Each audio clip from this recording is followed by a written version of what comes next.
Pinball and Maps. Mapping around with Scott and Ryan.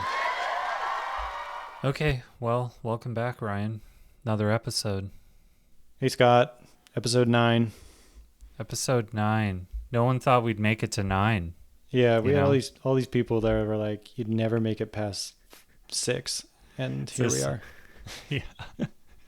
Why is it so hard to be consistent about making a podcast, but the pinball map is fairly consistently updated as far as the code and composition goes?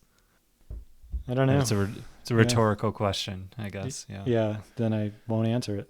Great. So before we get into the pinball stuff, what's been going on with you, Ryan?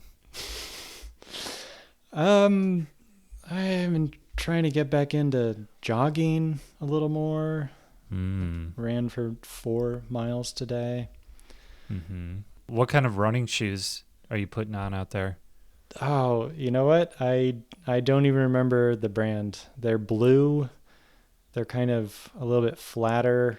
I don't know. I actually looked at them today because I couldn't remember. And I was like, what brand are these? But they don't say it anywhere on them.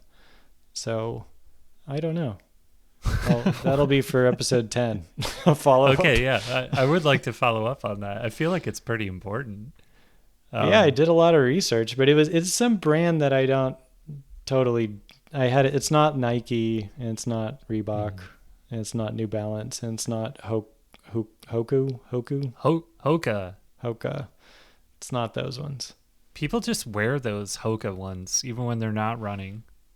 Yeah, I'm kind of jealous. They look very nice. You like those? I wouldn't say they look nice. They look comfy. Here's my problem with just wearing them. Like, it seems like the branding is just the name of the shoe, Hoka, really big on the side. Mm-hmm. I don't like that. Like, give me a swoosh or something. Yeah, a simple swoosh. Or no name or no logo at all, like my shoes have. Are a lot of people in LA wearing those, what are those called? On shoes? You know those? Yeah, I don't think so. What do they look like? No. Are they? I don't know. They look like kind of like future-y shoes. I was trying to decide what my new shoe, what my new shoe brand of choice would be, and I was debating getting those because they look okay. Mm-hmm. But then somebody said, "Oh, those are the kind of shoes that Dr. Jill Biden wears." And I was like, "Well, that's kind of cool, but maybe not for me." What's going on with the old pinball map? Website wise, app wise, there's been no app updates since the last podcast.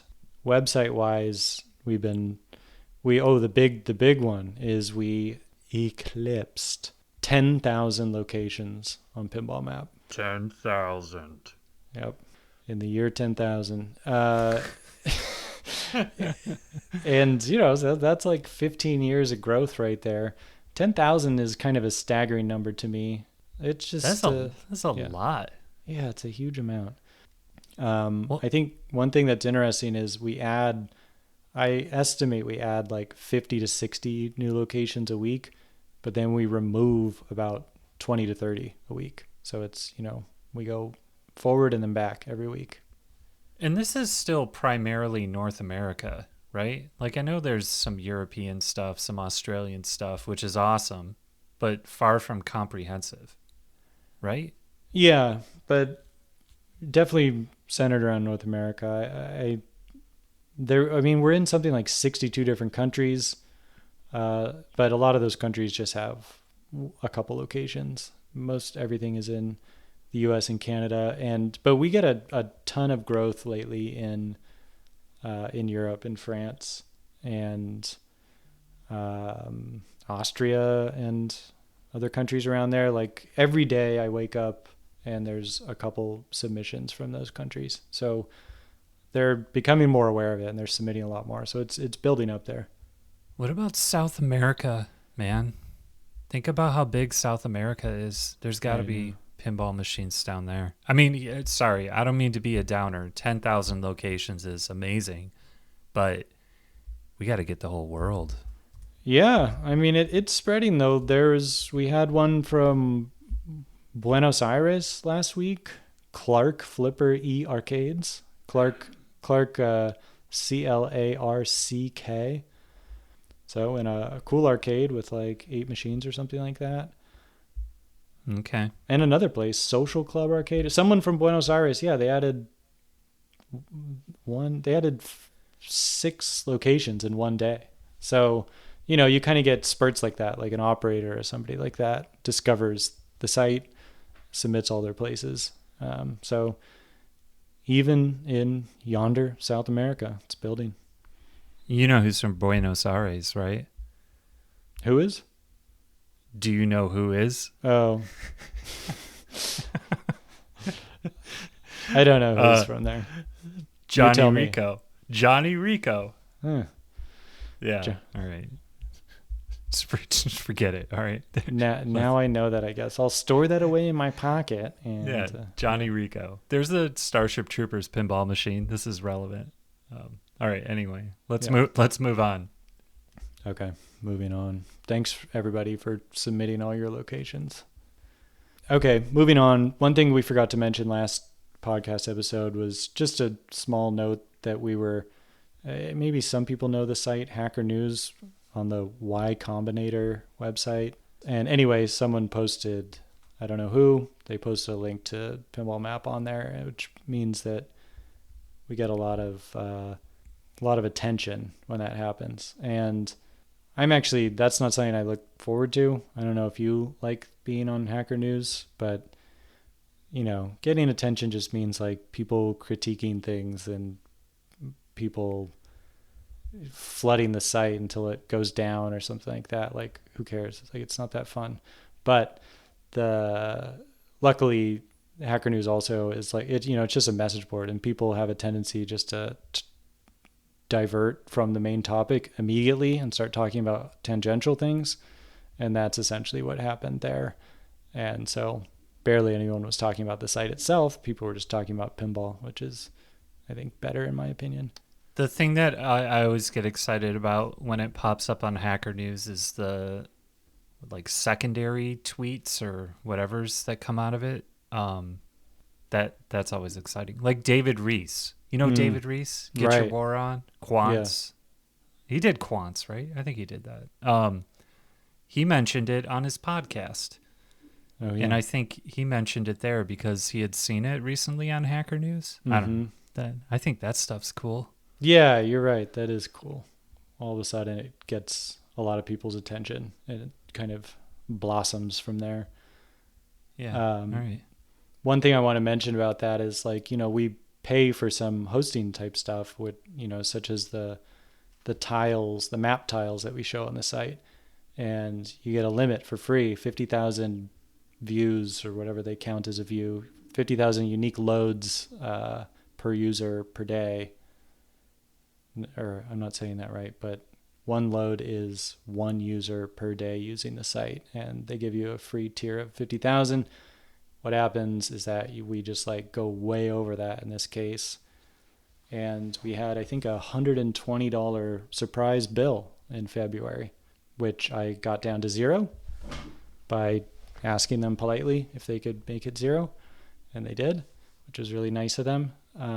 But all that leads to, not using Mapbox where there's this dynamic pricing scheme. I'd rather just go back to hosting tiles ourselves. And I think there'll be no real impact to the end user once we could kind of figure that out. But we've been very slowly doing it. Mapbox gave us 3 months free, so we're almost to the end of month 3, so we need to figure it out, or else what kind of happened is after February, where we had to pay that much, it's continued to be over the tier every single month, so we have to pay every month. Do you remember when Wendy's tried to introduce dynamic pricing? Yeah, wasn't that a couple weeks ago? I thought that was a couple months ago, and it already failed. Am I wrong? Yeah, maybe. Okay. Like surge pricing type of thing. Like surge pricing at Wendy's, yeah. Yeah, that seems like a bad idea. People just want, especially if they're buying food and it's kind of a habitual thing, they want consistency. They want to know what to expect.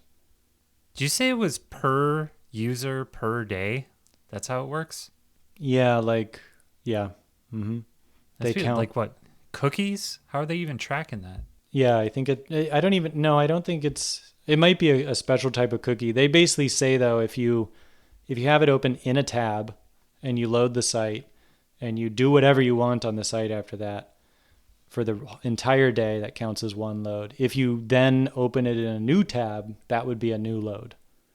So interesting. Yeah. Which, one thing to note about all this is every map tile host measures a load differently from each other. And, there's Here Maps and Apple Maps. They offer a service. Google Maps, of course, Mapbox.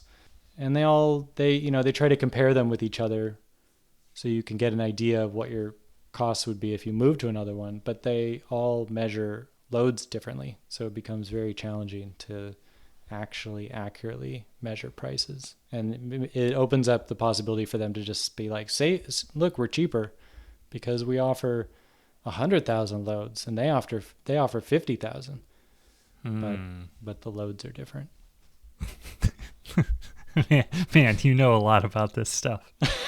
I was just thinking like, wow, I don't know any of that. I'm glad you do. It just keeps coming up because I don't know. We don't need to talk about it anymore though, because no one really cares about map tiles. Hey, I loading. can. This is a pinball map podcast. Like, you've just hit the meat and potatoes of what we should be talking about. I was just impressed that you knew it. That's all. I'm over here asking about Wendy's surge pricing. So good for you. Well, we have other news that I think is very exciting. Is we have, I think for the first time since like 2018 maybe, or 2019, something around there, we have new merch, beanies. What's a beanie, Ryan? A beanie is like a knitted cap that you wear on your head that goes over your ears and keeps you warm. Yeah, it's interesting because back in the tundras of Michigan, you'd call it a toque. What? Yeah, I know. So close to Canada, it becomes a toque. Beanie to me was always like a California thing. Oh, really? I don't think I've ever heard toque. Maybe I should put that in the, in the title so people, if anyone's searching toque, they know what that is. I don't know how to spell that though. T-U-K? Yeah. I don't know how to spell it. It might be T-O-U-K. I don't know. I'm out of my depth here. These are great beanies. I'll say, like, even if there was no pinball map related anything to it, this is a comfortable thing to put on your head. Yeah, it's the waffle knit style of a thermal shirt, but which is kind of unique. I don't see many beanies like that. Yeah, I've gotten a compliment on it. The only compliment I have ever gotten on it, somebody said, "That looks really comfortable." Yeah, there you go. They were right. How do I get a beanie if I didn't have one? You can go to pinballmap.com/store, and it comes in 3 colors, base colors. It's storm gray, storm black, and storm blue. Why are they all storm? No, they're not all storm, but the gray is storm. What's the most popular color so far? Gray is most popular by a fair amount. Okay. Oh, and to describe these, we put in the Pinball Map ball logo. So the ball designed by Drew Marshall back in 2008.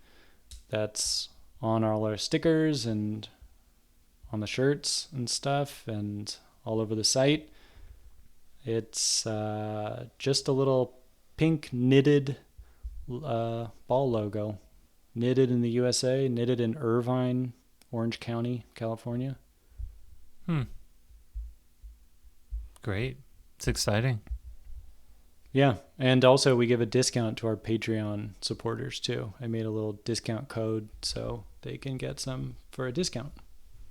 So if you want to support us on there, I mean, I don't really need to pitch that because we don't really need more supporters, I guess. because costs are kept so low. Right? Yeah, costs are kept low, although they're going to go up a little bit with the map tile hosting stuff in a minute, but it's still covered. It's still covered by the Patreon. We're very appreciative of all the Patreon support. What if somebody really wanted to donate money to the cause and you were to say, like, hold on to that money because we don't need it right now? What would you prefer that they do with that money in honor of the pinball map? Well, that's come up recently. And he gave a big old $250 donation to the Oregon Humane Society on our behalf. That's nice. Yeah, we said something animal. He asked, and we said something animal related. Don't you remember this? Yeah, I do. I was fishing for something funny, like buy yourself a coffee, that kind of thing, like self-care. Instead of buying us a coffee, buy yourself a coffee. Please. Yeah. Please do something nice for yourself. It's a hard life. Yeah, and it's almost over. So get yourself a nice cup of coffee. There's a lot of joys and pleasures that could be had in the world, and it's good to appreciate those, take advantage of them when you can, be aware of them when you can. You know, I've said stuff before that has made people laugh where I'm like, you know, the best part of my day is walking to get a burrito. And I like it. Yeah, I'm just like, I just take a nice stroll to a food truck and walk back. There's no one bothering me. I'm in a nice neighborhood. I have this sense of freedom when I'm walking where I could take shortcuts. No one's honking behind me or anything like that. It's a pleasant experience. You know, the best part of my day is the bus ride downtown to go to work. In the morning, it's all commuters and it's really quiet. No one's talking. Everyone's just kind of looking forward because they're so tired. And there's just this like unity to the whole thing that I really like. And I like people going to their jobs. It's a very peaceful time. I could see that. Do you see people like playing gambling games on their phones or anything? Yeah, I definitely am a creep on the phone. Like I'll definitely look and see what people are doing. I'd say most people are texting other people, which is kind of nice. But there's definitely some what is it, like Kingdom Crasher, or, to rescue the king or whatever. Yeah, I notice in LA when I take the bus, it's a lot of people are either reading the Bible or playing like Kingdom Crush type games. Reading the Bible? Really? Yeah, I see that a lot. I don't know. Huh. That's great. As long as they don't get car sick, that's great. Sure, yeah. Ring, ring, ring, ring, ring. Oh, look, I'm not going to answer that. I'm going to let that go to voicemail, actually. That was a phone call. But now I'm going to check my voicemail. I just didn't want to get it live. Let's see who it is. Okay, check it out. Wednesday, April 24th, 2024 at 4:21 p.m. Hey, Ryan. It's Scott again from our podcast. This time I am coming to you from the Sandy Hut on beautiful Sandy Boulevard in Portland, Oregon. The machines here, we have Deadpool and Theater of Magic, fortunately located right underneath the speakers that play, adult contemporary right now, which I'm into. Hopefully that isn't too big of a distraction from this scene report. I'm in a similar situation I was last time we talked. I'm here. I don't really want to drink anything, but I gotta say at the Sandy Hut, it's even more of a eyebrow-raising experience to come in here and not order something, right? Like I can't just come in here and play Theater of Magic. So I have relented. It's a beautiful spring day here, and I am enjoying a Tecate with lime and playing Theater of Magic, which is actually one of my favorite games. think it's kind of got a bad reputation. It's like some people don't like it. Thinking about Elijah specifically, I've heard that it's kind of a boring game. Well, guess what? It's not boring to me. Love the theme. Love just shooting that little loop over and over again. I like the bravado of the announcer. It all just kind of works for me. And I was thinking how, this is like a tangent, sorry about that. When I was growing up, and I think when you were growing up too, two middle-aged guys here, the nerdy kids were into Star Wars and things like that. And nowadays, everyone's kind of into that, right? Like, you might not be into it, but you're at least aware of Star Wars and Marvel and all that. So it's hard to tell what nerdy even means. And I was thinking earlier today how, because I was anticipating playing Theater of Magic, how the real the real identification of nerds for people of our age was maybe the kids that were into magic. I'm not saying like super into it, but at least like impressed with card tricks and sleight of hand, and maybe even had aspirations to do some of that stuff on their own. That was definitely me. I can't do any card tricks or anything, but I'm always very impressed by it. There's a weird crossover with that crowd and I think the pickup artist community, which actually kind of makes a lot of sense. Anyway, Sandy Hut playing Theater of Magic. If you've never been to, you and I have been to Sandy Hut, I'm sure. This is one of those like Portland institutions, pretty centrally located. It's been here forever. Interesting shape of a building. Most famous, I think, because Quentin Tarantino was here once drinking. So everybody kind of mobbed the Sandy Hut. Otherwise, it's just, your pretty standard beer in a bottle kind of bar. I'm into it. Let's see, what else? Other thing I learned here, I've seen people come in and play video slots and not get ID'd. So that kind of makes me wonder if I could have just rolled in here. Oh, not ID'd and not drinking, I should say. Actually, I don't want to out Sandy Hut as a violator of crime. They may have been ID'd and I just didn't witness it. But one thing's for sure, they're not drinking. Well, it's like, am I allowed to just get ID'd and play pinball and not drink? I don't know. People, if anyone is listening to this podcast, it's got to be a really frustrating line of thought that you hear me like fumble through, because it's a simple answer, I'm sure, to the question of, can you just walk into a bar and start playing pinball without ordering a drink? There is an easy answer to this. I'm just too, lazy to actually look it up on my own. So here I am playing Theater of Magic instead. Pretty quiet place to be on a weekday. It's going pretty well. How are you doing? Talk to you soon. Love you. Bye. Oh, thanks for calling me there, Scott. Yeah, that's my pleasure. I think it's fun. Yeah, awkward though to be like talking on the phone in one of these places. Mm-hmm. But relatively fun. Yeah. Do you like Theater of Magic? Yeah, totally. I think it's a lot of fun. Okay, good. I never really see it on. Actually, there's one near me at a bar, but I haven't been to it. But I haven't played it in many, many years. But I always thought it was a real fun game. I mean, I don't know. I hear you that Elijah's complained about it before, but yeah. I'm not very good at pinball, so I feel like Theater of Magic is one of those games where you can play for a while. You know? Yeah, I think it just gets sometimes people look at games just from a competitive perspective and they're like, that's not fun because you just hit the left ramp over and over or something like that. But you don't have to play by only hitting the left ramp, and you don't only have to play competitively. So there is a lot more to the game if you don't focus on a single exploit. Honestly, I think my favorite part about playing pinball is getting in the pinball stance. So like the longer I can stay in that stance, the more fun I have. Is that like yoga? Is that what yoga feels like? I just really enjoy it. Are you like do you have one foot in front of the other?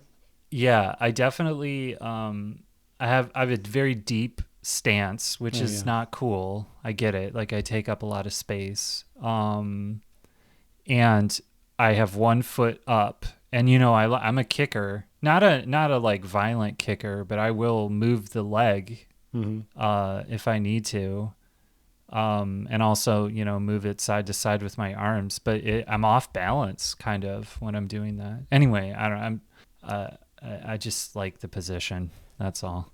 Yeah, I think it's sometimes in crowded places or in tournaments or something, I feel self-conscious about going into the position, my ideal position that I feel is the best for me. And because we're both pretty tall, and sometimes it helps for me to lower myself a bit so I'm not looming too far over the playfield, but I'm kind of at a lower angle looking up from the flippers, and that requires my legs being far back. I don't know. And me being low, I mean, it's a little goofy or something like that. It takes up a lot of space. So I feel like I'm not always able to get into the stance I want. But when you got the space and the freedom to do it, it's really nice. Any new pinball map features you want to tell me about, Ryan? I do, yeah. The feature that we added since the last podcast was individual machine RSS, where you can now subscribe to a single machine like Jaws or the new ABBA machine by Pinball Brothers that I don't think it's on location yet, but if you want to see where those start emerging at locations, you can subscribe to that ABBA machine RSS feed. And we actually got we got a donation for that one too by Wywin. That was like a bounty to do that, and we did it. Oh, nice. Yeah. Nice. Yeah, and it is a niche thing. RSS in itself is niche, and there's probably not too much interest in this, but we have something like 1,400 machines in the database, and so we just basically added 1,400 RSS feeds to the site. We have a blog post about it. That's the best way to read about it, actually. And I use it. I subscribe to Slugfest, the 1952 Williams game, because there is a bat game from 1991, which we don't include on the site. And sometimes people add the 1952 Williams game to locations, and then they leave the comment that says, "This is actually the bat game." Did I say all this in the last episode? I feel like I'm repeating myself. It's worth it. I know bat games is a recurring issue on this website. It's something worth talking about. Yeah, we should have like bat check segment or something every month. How many bat games are on the site? A couple things on this topic. The 91 version, I think they have it at Neptune in Seattle. I think it's called Neptune. It's on that street by Shorty's. And it's really fun. Like, I know it doesn't belong on the map, but you actually play the game, and when you win real baseball cards. How cool is that? Yeah, it's like loaded up with baseball cards, and if you score enough points, you just get like a ton of baseball cards from the 80s. Oh, that's sweet. Yeah, it does feel kind of cool to walk out with cards. But hey, it doesn't belong on the site. Semi-related, I haven't actually been playing a ton of pinball recently, but something I have been playing a lot of, ice cold beer. Have you ever played ice cold beer? No, actually, I've only watched you play it, and in Chicago, and then I've watched other people play it. I've never played it myself. It looks cool. So there's a few in Portland, and they're all in really bad spots. Like, there's one at my father's place, but it's literally in a hallway, and you have to like take up space in a hallway that's an active hallway, so people are always walking by you. Anyway, I've just been really taken by ice cold beer. I like the little song that they play. I like trying to raise it up into the air. I like the theming of the whole thing. I know it doesn't belong on the website, but part of me does wonder, like, where are all the ice cold beers in town? You know, I had to find them the old fashioned way, like word of mouth. We're not helping you there, unfortunately. It's fine. I think we have to draw the line, right? Do you think ice cold beer could work as a video game, or is there one? Oh, that's a great question. Oh, wait. You mean like literally if you made a video game out of it? Yeah. Yeah, for sure. I was thinking, that Playdate thing that they made in Portland? Mm-hmm. I bet it would be really good on that. And probably not super hard to make if you're good at computer programming. It's a 2-dimensional game, basically, right? And yeah, it just seems kind of simple in a way. It seems like it would translate well. You should try that. Try to make it. Yeah, I guess. You're talented. I used to be a computer programmer. I can't get into it on this podcast right now. I'm too vulnerable. Ryan. What? You're more active in the pinball community than me. You actually go to weekly events, right? I go to bi-weekly events, and that's basically sometimes the only time I play. But so wow. I'm maybe not too more active than you are. Oh, okay. Anyway, what's your point? Well, my point is, I don't know what the point is. What I was gonna try to say is like LA has a pretty active pinball community, not unlike Portland. You talked to anybody about that recently? Incidentally, yes. I talked with Cory about running the LA Pinball League and Bells and Chimes LA. Let's hear from Cory herself. Let's hear from Cory. So, I'm here with Cory Casella, the person who runs LA Pinball League. The co-director. Co-runs it, co-director, and Los Angeles Bells and Chimes. Co-director. Co-director, that Also one that too? one, yeah. Mm-hmm. Oh, okay. I don't want to take any full responsibility. Okay. Just the glory. So, tell me about the LA Pinball League. Like, how long has it been going on? And Okay, so the LA Pinball League, we're right about to start our 54th season, Wow. which is huge. yeah, I have been a part of the league for 7 years. wow. And I honestly have no idea what season I started in. Yeah. And I've been the co-director for the last 5 years. Oh, okay. So I believe that the league started before 82 with Pins and Needles in Los Angeles, but I'm not sure the exact history of when it started and how long it was running and when it became a league at 82. How long are your seasons? It depends. The other co-director, Jim, we've already mapped out the entire year for this year, but we both have really chaotic schedules, so we'll sit down and be like, okay, can we do a short season? Do we need to do a short season, or do we have time to do a long season? Oh, really? And we try to alternate it, but our first season of this year was 6 weeks, and then this upcoming season that's about to start in a few weeks, that is also going to be a 6-week season with finals on the 7th week. But every time we start a new season, we make sure to have a bunch of tournaments beforehand, just to kind of get people excited and to drum up interest. So we had our split flipper tournament on Tuesday night, which is always casual and really fun. People really love that format. And these are like no commitment too. Like you don't have to join the league, but no, and it's really like we call it like our mixer series basically, because it's kind of like when you go to college and they have an ice cream social and everybody starts to get to know each other, and then they're like, oh, I'm having fun, I want to come back. So this is our ice cream social of pinball events. Yeah. So we usually will do one completely casual tournament, whether it's a split flipper or a pin golf. Sometimes we do a vote, sometimes it's whatever Jim and I feel is kind of the best format for the season. And then we recently introduced women's tournaments at the LA Pinball League, which is really exciting. So we'll have this upcoming Tuesday, we're going to have a women's tournament, which is IFPA sanctioned.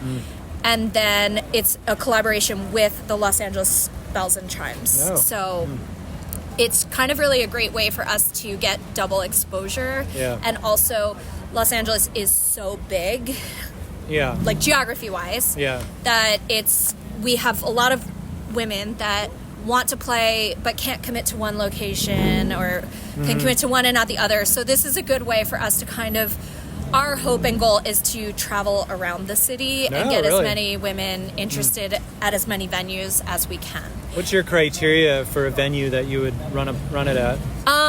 Really, there isn't too strong of a criteria. It's just about scheduling is a huge issue right now, and I feel like we're very fortunate to have this issue, but right now the pinball scene in Los Angeles is so robust that there is a league or a tournament every night of the week at every venue. So, when we were trying to map out this first season of the Los Angeles Bells and Chimes, we were like, where can we even have it where there isn't something already going on and it doesn't conflict with something we already have in our schedule? Yeah. So that's really our criteria for venue. And it has to be a place with the X amount of machines minimum, probably, or something, right? Yeah, exactly. Okay. Exactly. I mean, there really isn't a situation where there wouldn't be enough machines, I think, in all of the venues that we have available to us in Los Angeles. But so we'll always do our casual tournament, and now we're doing a women's tournament before every season, and then we do our main mixer tournament, which is IFPA sanctioned, and that's the week before a league starts. So that's kind of just to get everybody really excited, really riled up, and ready to come back and start a league. I like the idea of dynamic lengths for your seasons, because sometimes people be like, sure, I could do a 6-week season, no problem, but I can't do like a 12-week one. And well, cool. The other really great thing about the Los Angeles Pinball League, and I have nothing but positive things to say about it, so you can stop me if I'm saying too many great things, but the bar 82 really supports us and the growth of the league. So our events never cost a dollar to even enter. So the bar will pay all of the IFPA fees. That's for tournaments, that's for leagues, that's for women's tournaments as well. Wow. And the entry to every tournament is free. So there's no cash prizes being awarded. It is strictly fun. You're paying coin drop only, and then we go a little crazy with our trophies. We always have really fun trophies that are kind of on theme with whatever season we have. So I can't take credit for the trophies. That's all Jim. He gets really excited in the trophy shop. It's a lot of work to make trophies for all these. Well, we use a trophy distributor, but he is the one who will go in and he'll come out and he'll be like, I found the best theme for our trophies. Nice. And it's always something really funny. Like last summer we did we didn't want to have a league through the summer since people are always traveling, so we did a summer series where it was just every week was a different format tournament. And so he found all of these trophies that were summer themed. Like one was like a barbecue grill. So it's kind of like just really all about us having fun, and I think people do come to our league for the trophies, if I'm being honest. Nice. That's kind of what drew me in. I was like, I want a trophy. Do you give them, who gets them, first through third, or just first, or what? Yeah, so we do first, second, and third place gets a trophy. When we do split flipper, we make sure that there's 2 trophies for each place. So you and your partner both come home with a trophy. And this past Tuesday night, we had a split flipper tournament, and for the first time ever, we got trophies that were awards for best team name, and people got really excited about that. So we always have really funny team names. Like everybody participates, which is great. And the winner of that trophy was 2 girls, 1 scoop. That's pretty good. It was pretty good. I was glad they won.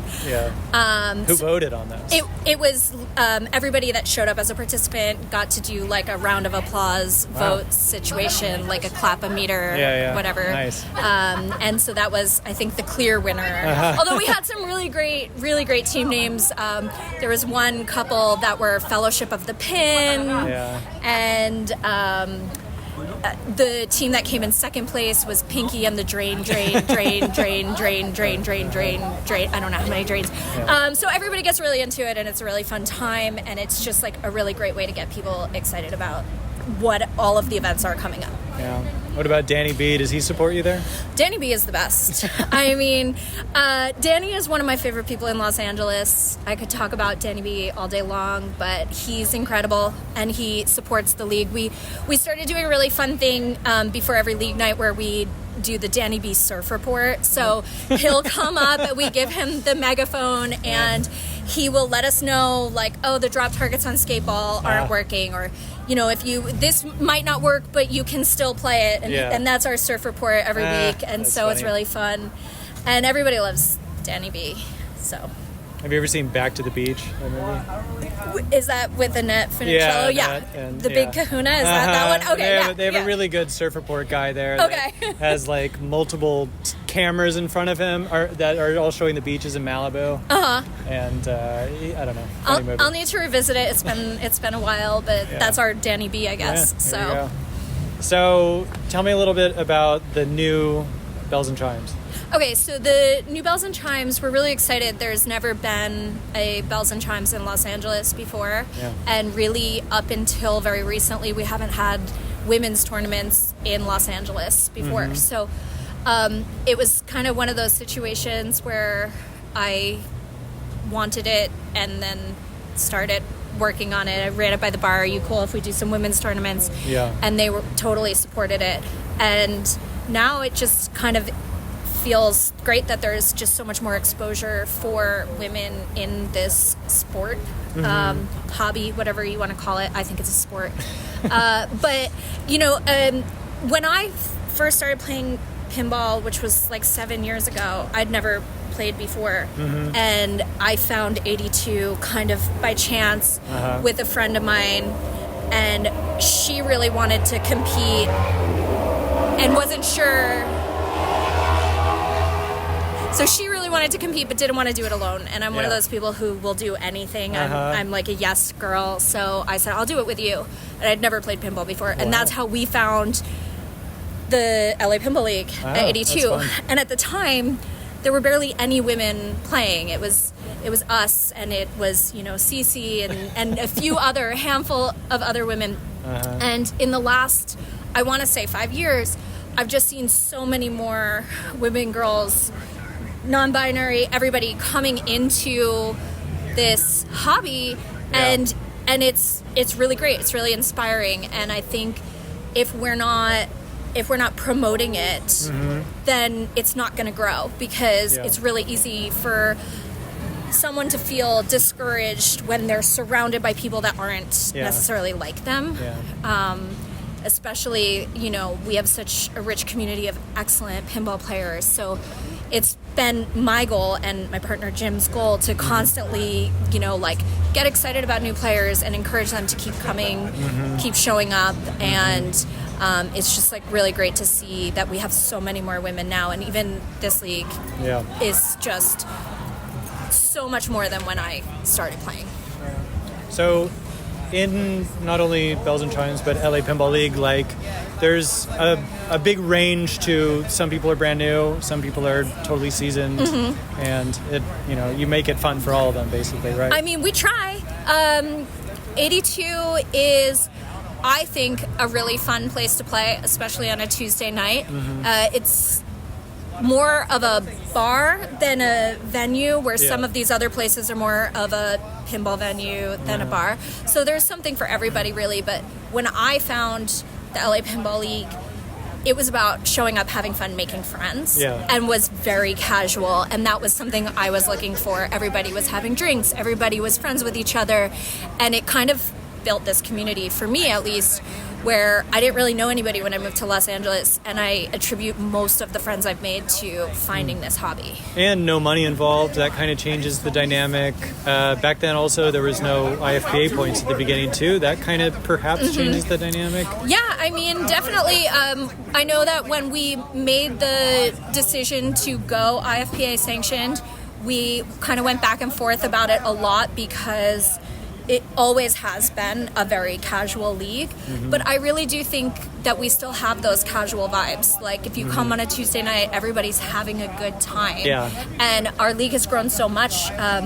We get about, I want to say, our last season we had almost 60 players that committed for all 6 weeks, which was amazing. And especially knowing that it is a commitment to keep coming back, that we had that many people who wanted to keep coming back.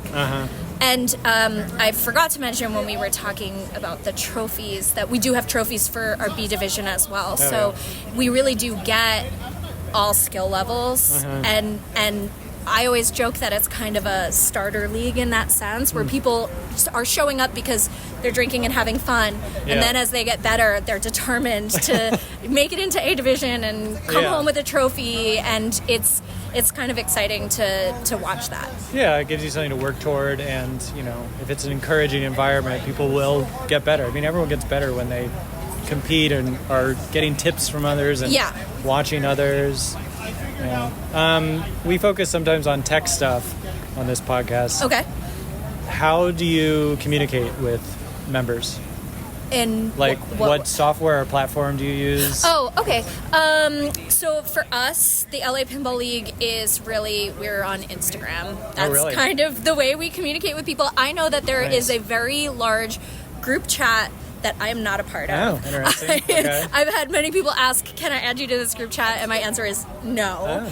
I have so much on my plate. I like to keep it a little bit separate. I think it's really easy to get fully consumed when you're running things and playing in things and then trying to have a social life outside of your work. So I know a lot of people are using that group chat to spread the word about different events that are happening throughout Los Angeles.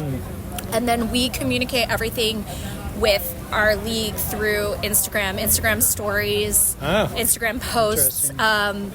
Jim runs the Instagram, and he's really great at it. He'll create polls, and we generate a lot of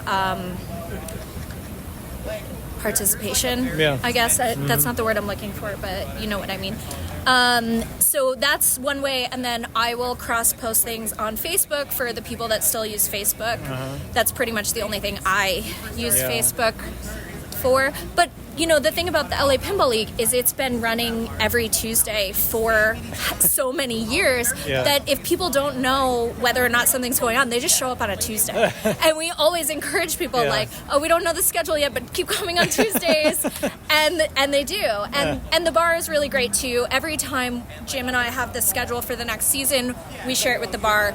They post it on their Instagram. Oh, cool. They have our calendar hanging up in the back of the pinball room. And I can't talk about how great the partnership is with 82 enough, because part of the reason we've been able to grow so much is because of the support that they've shown the league. Cool. But Bells and Chimes, is that at that's not at 82? Right? Bells and Chimes right now is not at 82. We're about to have our second Bells and Chimes tournament at 82, but right now our home turf is Aero Lodge in West Covina. It was someplace where we were able to find availability on a Thursday night. So we're right now doing every other Thursday, alternating with the Ace League. So just that demonstrates how tough it could be to schedule it here. Exactly. It really was a struggle. And I had a lot of girls come up to me and they were like, we can't do Thursdays. Can you do a different day? But I think one of the really great things about the Los Angeles pinball community is we all don't want to step on each other's toes. So there is a number of groups where we're all communicating with each other TDs, and there's channels on Discord, and we're sharing our calendar constantly because we don't ever want to steal attendance from somebody else. That's how you grow a community, is kind of by working together where everybody has the greater good. And if I'm hosting events the same night as one of the other competing bars in Los Angeles, I'm not going to get the attendance I want. They're not going to get the attendance they want. And then there's going to be bad blood, and there's no reason for that. Cool. I don't think I have any more questions. I know you ordered food, so that's probably, we don't want it to get cold. It'll be fine. Okay. Anything else you want to add? No, I mean, I think that, I try to make myself very accessible. If anybody has questions about the leagues, the tournaments, the community, they can always reach out to me. I'm pretty good about responding about stuff like that. And, Jim and I are working really hard to keep the LA Pinball League going strong at 82. And I would just say, if anybody's curious about whether or not a pinball league is something they want to be a part of, it's a great way to figure it out, because it's low commitment, no cost to you, and it's a really fun way to make friends. So yeah, for sure. All right. Thank you, Cory. Yeah, thank you. Okay. Thank you, Cory. Wow. Yeah. That's interesting. That's an interesting journey. Yeah, I mean, I play. It's funny because you play against people in league. You're matched up with different people every week, but then sometimes you end up like locked in with them multiple weeks in a row, and so sometimes I'm locked up against Cory for weeks at a time, and then we diverge. But yeah, Cory's cool. Cory aside, like, how do you approach small talk with these people? Like, do you feel compelled to like carry on a conversation, or do you just stand next to each other while you play? It all depends on the people. I say we play in groups of 4, and out of the 3 people I play against, there's usually maybe 1 that's on the quieter end, and the other 2 are more outgoing, and I will engage with them more. We just chat. We talk about work sometimes. We talk about definitely do small chat. I always struggle because people ask me about the rules sometimes. Not that they expect I know everything, but they think they see me do something, and then they're like, "What'd you do right there? You hit that, and then you activated," and I'm like, "I don't know what I did right there." Just shoot at the thing that's flashing. Yeah. Right? Like, yeah. That's generally the move. Yeah, I know how to light the locks and then shoot the flashing items, and that's what I was going for right there. And I don't generally know the names of the shots. I could say the left ramp, but if that left ramp has a name, I don't know the name of it. So I feel like I'm always disappointing people because I don't know how to answer their questions very well. What's that thing called where as the ball's coming down to the flipper, you flip the flipper up so that as the flipper goes down, the ball lands on it and is like stopped, basically. Right. What is that? And it's the one where you stop it with the flipper in the up position, or you kind of you drop the flipper with the ball. You drop the flipper with the ball, and it slows the ball down, and it just kind of sticks to the flipper. I don't know. That's one I've looked up a bunch, and now I forget. It's like dead drop or something like that. Is that dead? I thought dead drop is when you just don't do anything, and it just hits the flipper and moves. I think around. that's dead flip. But you don't actually flip for that one. Why is it? Anyway, I think the Wedgehead podcast covers all this. But anyway, the reason I'm bringing it up is that's the only move I can do like with like consistency. And if I do that a bunch of times, I consider it a good game. Like that, yeah, I think it's a really smooth move to do. It's so satisfying. Yeah. Yeah. Okay. I remember I was at the Shorties tournament in 2008 or something like that, and somebody from like Denmark complimented me on my use of that maneuver, and I still remember it. I was like, man, you came here from Denmark, I'm sure you're good, and you just complimented me on that little drop thing that I probably overdo, but it's just like an easy way to, I mean, not easy, but it's a consistent way to slow the ball down. It doesn't take much. I think like a good way to go about in this world, if you see something nice, call it out. Just say something nice. Yeah. It doesn't, it's free. As long as you actually mean it, I think it goes a long way with people. We're all, especially in competitive pinball too, we're all getting frustrated. People are feeling, I mean, basically I think the predominant feeling when you play competitive pinball is you're disappointed in your own performance over and over and over and over. So if you're getting a nice compliment from somebody, I think it could give them a boost. Here's you're right. You're right. we should move on. But here, I just had an idea. I want to put it out there. You know what pinball places should really invest in? An area that's just like comfy seating, facing the machines to like, decompress between matches. Now, I'm not an operator. I have absolutely no idea what I'm talking about owning a bar. I'm sure this is a lot of real estate that it takes up, so people don't want to have space like that. But how cool would that be to like fall into a lounger after you're frustrated and just like relax there for a sec? Yeah. That sounds nice. Sounds nice to me. It does sound nice. I mean, and put a table in front of it, and people could put their drinks on there. I mean, it's useful real estate, I think. All right. What else has happened with the pinball map? I know there's at least one more big thing, right? One more big thing. So this one, as the background, is everyone knows IPDB, the Internet Pinball Database. A lot of people use it. I can't vouch for how many people like it, but it definitely has some good information on there. I mean, I use it primarily for what year did this game come out, and is there a picture that shows me what the game looks like? And, the problem is that IPDB hasn't been updating new machines. They haven't, it's supposed to be a all-encompassing database containing every machine that's been made, and there hasn't been a machine since 2022 in it. But it's kind of done, it seems like, or its usefulness is diminishing as all these games are not being added to it. So on the website and on the app, every time we show a machine, we link to a couple of the resources. We link to Pin Tips, which is a way to get some quick tips, and we link to IPDB, and now we've since removed all those IPDB links and replaced them with Kineticist links.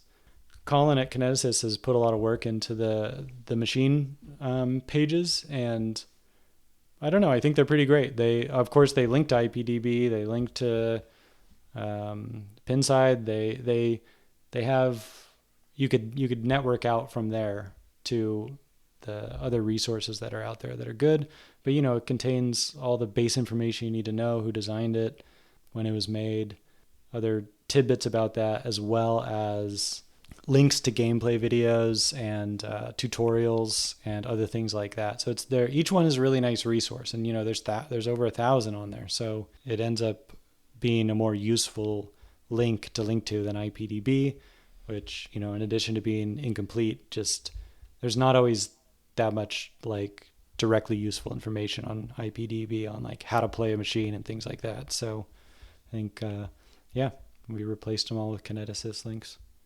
Is Colin entering all that stuff by hand? What is this? Yeah. Colin started with OPDB, populated the database, and then he just, has his own GUI database where he starts punching in different links. And I think he goes nuts and has been adding thousands and thousands of links to videos and things like that manually, and pictures and all this stuff. Like, I feel like I can imagine it's been an enormous amount of work. Do you think he's watching like TV shows in the background? Like, what do you think he's doing? I would assume he's listening to pinball podcasts. You think so? Yeah, because listening to pinball. Okay.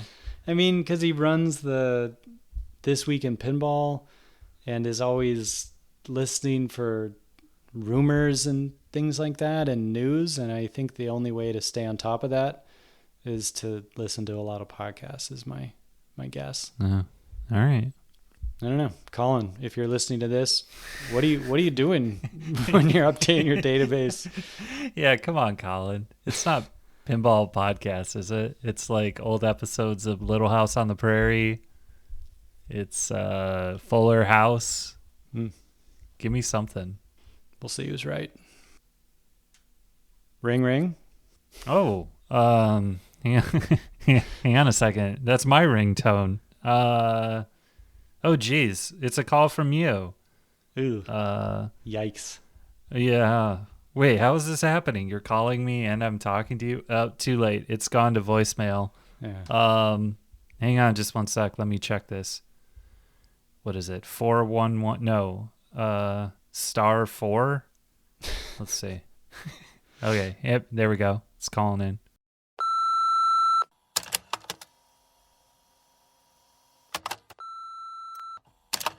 Friday, March 22nd, 2024, at 7:46 p.m. Hey Scott, Ryan, calling from Revenge of in LA, comics and pinball, playing James Bond right now. It's kind of hard to play while talking on the phone because my head is crooked in a weird way. Oh, I just met Blofeld. Little scene report about Renja. The place is very, very cool. It's a comic shop with 26 pinball machines. The room I'm in is made to look like a outpost on an unearthly world. The folks that own this place work in the entertainment industry doing set designs and other things like that, so it's very cool. I'm the only person in this bank of machines right now. There's other people behind me playing tabletop games.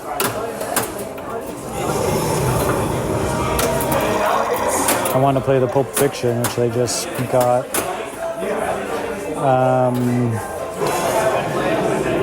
I live about 5 minutes from here walking, so this is the spot I come to most often. Very fortunate to have it around. It was actually featured a couple weeks ago in some Stern promotional video after they were celebrating their 2-year anniversary here.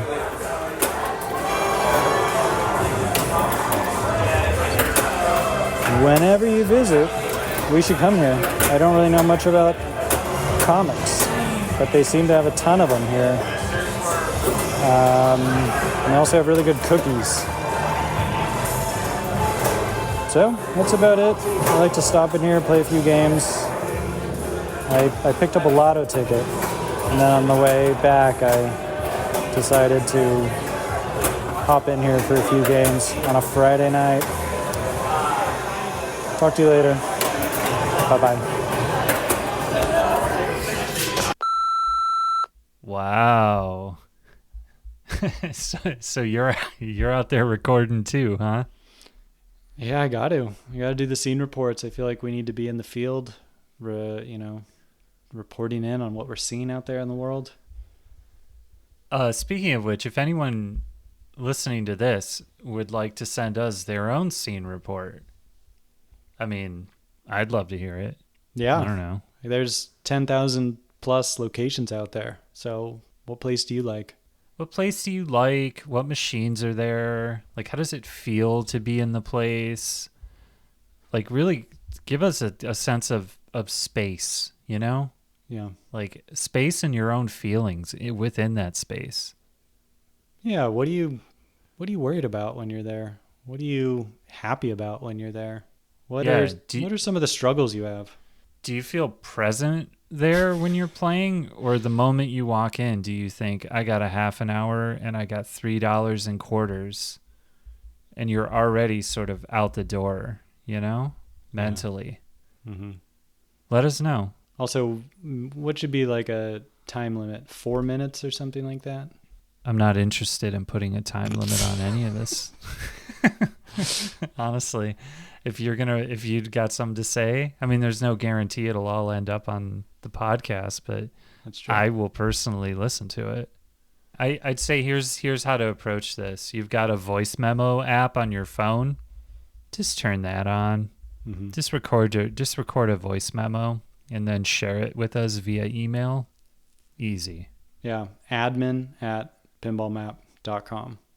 And yeah, everyone will think you're just talking to someone on the phone. It doesn't need to be awkward.